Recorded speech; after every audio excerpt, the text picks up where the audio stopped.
ইলিশ মানেই বাঙালির কত পুরনো স্মৃতি। বর্ষার দিনে গরম ভাত আর পাতে ইলিশ, ব্যাস আর কি চাই। আজ ইলিশ বানাবো জিরে বাটায়, খুব কম মশলায়। সহজেই রান্নার আসল স্বাদ কিন্তু লুকিয়ে আছে জিরে আর সর্ষের তেলের গন্ধে। চলো বানিয়ে ফেলি জিরে বাটায় ইলিশ ভাপা।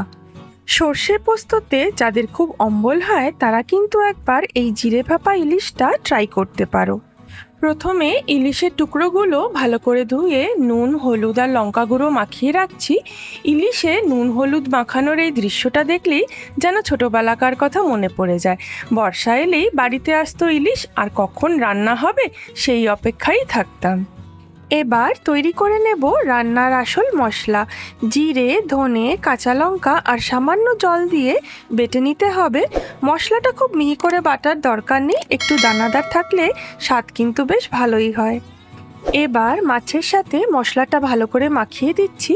এর সাথে যাচ্ছে টক দই আর সর্ষের তেল। টক দই গ্রেভির টেক্সচার আর স্বাদ দুটোই কিন্তু বাড়িয়ে দেবে। সব কিছুই খুব আলতো করে মাখাবো যাতে মাছের টুকরোগুলো ভেঙে না যায়। এই জিরে, ধনে আর সর্ষের তেলের গন্ধটা কিন্তু ইলিশের সঙ্গে দারুণ মানিয়ে যায়। মাছটা কিছুক্ষণ এইভাবে অবস্থায় থাকলে মশলার স্বাদটাও ভালোভাবে ঢুকে যাবে।